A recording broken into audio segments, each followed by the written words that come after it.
এবং তার সন্তানকে মাদ্রাসায় ভর্তির জন্য আল্লাহ তাআলা তার অন্তরের মধ্যে একটা মানে রহমতি একটা খেয়াল তার অন্তরের মধ্যে ঢুকাই দিবেন যে আমার সন্তানকে মাদ্রাসায় দিতে হবে। মাদ্রাসায় পড়ার দ্বারা কি লাভ?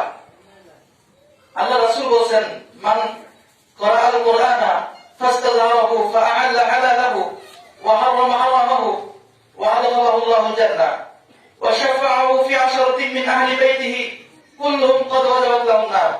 আল্লাহ নবী বলেন, যে ব্যক্তি কোরআন শরীফ পড়ছে এবং এই অনুযায়ী আমল করছে ওই ব্যক্তি জান্নাতে যাবে। সুবহানাল্লাহ। শুধু জান্নাতেই যাবে না, ওই ব্যক্তি এমন 10 জনকে জান্নাতে নিয়ে যাবে যেই 10 জনের উপর জাহান্নাম ওয়াজিব হয়ে গেছে, জাহান্নামের দরজায় পৌঁছে গেছে। এমন 10 জন ব্যক্তিকে ওই ছেলে, ওই কোরআনের হাফেজ, ওই 10 জন ব্যক্তিকে সুপারিশ করে জান্নাতে নিয়ে যাবে। সুবহানাল্লাহ। আল্লাহ রাসূলের কথা। অন্য হাদিসে আল্লাহ রাসূল বলতেছেন, ইন্নাল আলিমা লা ইস্তাগফিরু লাহু মান ফিস সামাওয়াতি ওয়াল আরদ ওয়াল ইদানু ফি জাওফিল মা। আল্লাহ রাসূল বলেন, নিশ্চয় আলেমদের জন্য আসমান জমিনের মধ্যে যতগুলো প্রাণী আছে সবাই মাগফিরাতের দোয়া করতে থাকে, বলে আল্লাহ এই আলেমকে মাফ করে দাও, আল্লাহ এই আলেমকে মাফ করে দাও।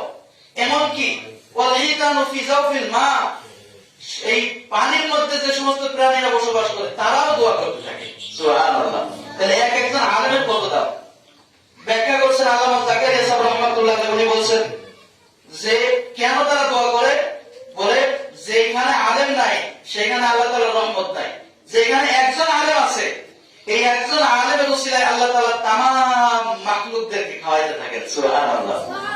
সেই কারণে তো আমরা যাতে এই দুনিয়াটা যাতে কিয়ামত কায়েম না হয়, গুনাহ পরিবেশ না হয়, যাতে মানুষের এই যে বর্তমান যে পরিস্থিতি সৃষ্টি হয়েছে এরকম হয় যে ইসলাম থাকবে কি থাকবে না, মানুষের ইসলাম বলতে ভুল ধারণা বুঝে, সন্ত্রাস বুঝে, অনেক কিছুই বুঝে, মনে করে যে এদের আদর্শ নেই, এদের দিয়ে কোনো কাজ হবে না, বাস একটা ভিক্ষার থলি হাতে ধরাই দিছে, রাস্তায় রাস্তায় যে টাকা কালেকশন করবে, বাড়িতে বাড়িতে যে চাউল কালেকশন করবে, এটাই মনে হয় এদের কাজ। আসলে এটা না। আমরা এটাকে বাস্তবে দেখানোর জন্য মাদ্রাসা প্রতিষ্ঠা করলাম। খুব আগে থেকে অনেক চিন্তাধারা ছিল। হঠাৎ করে আমার আম্মা জান একদিন স্বপ্নে দেখতেছেন যে 2 জন ব্যক্তি আসছেন, সাদা পাগড়ি সাদা জুব্বা পরিহিত 2 জন বুজুর্গ ব্যক্তি। একজনের নাম রশিদ আহমদ গঙ্গুহি রহমাতুল্লাহি আলাইহি, আরেকজনের নাম রশিদ আহমদ লুধিয়ানবী রহমাতুল্লাহি আলাইহি। 2 জনই যুগ শ্রেষ্ঠ আলেম।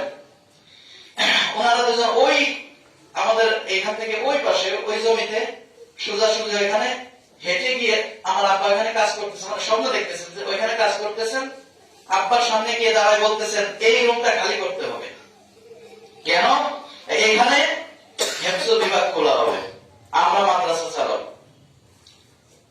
তখন আম্মাজান বলেন আমার ছেলেরা তো বাড়িতে আসে নাই, আমার কথা উল্লেখ করছিলেন। তখন ওনারা বলতেছেন যে আমরা চালাবো ইনশাআল্লাহ। এরপর থেকে অন্তরের মধ্যে এমন একটা স্পৃহা জাগছে যে আমাদেরকে এই মাদ্রাসা করাই লাগবে। কেন জানেন? এরপরে আমাদেরকে গরু ছিল, এই গরুটা বিক্রি করে দিলাম, দিয়ে এখানে মাদ্রাসার একটা পরিবেশ 1 মাসের মধ্যে ঠিক করে ফেললাম, কারোর কাছে যাওয়া লাগে না আলহামদুলিল্লাহ। তারপরে আমরা কারোর কাছে প্রচার করতে পারি নাই।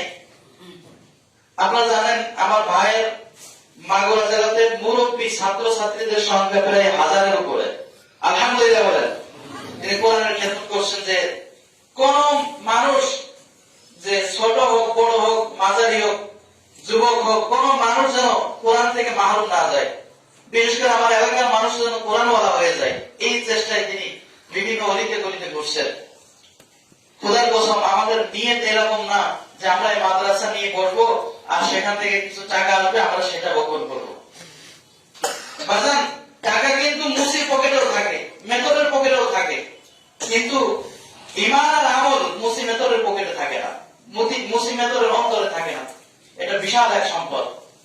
তাই আমরা টাকার জন্য পিছনে এই দৌড়াদৌড়ি করি না। আল্লাহ তাআলা বলছেন কুল ইন তুকফু মা ফি সুদুরিকুম আও তুবদুহু ইয়ালামুল্লাহ, say oh Muhammad, whether you hide that is in your mind or express it, Allah knows everything. সূরা আল ইমরান 29, সূরা আল ইমরানের 29 নম্বর আয়াতে আল্লাহ তাআলা বলতেছেন, হে নবী আপনি বলে দিন, আপনার উম্মতদেরকে বলে দিন যে তারা প্রকাশ্যে এবং গোপনে যা কিছুই করুক না কেন, ওয়ায়ালামুল্লাহ, ও সবকিছু আল্লাহ তাআলা জানেন।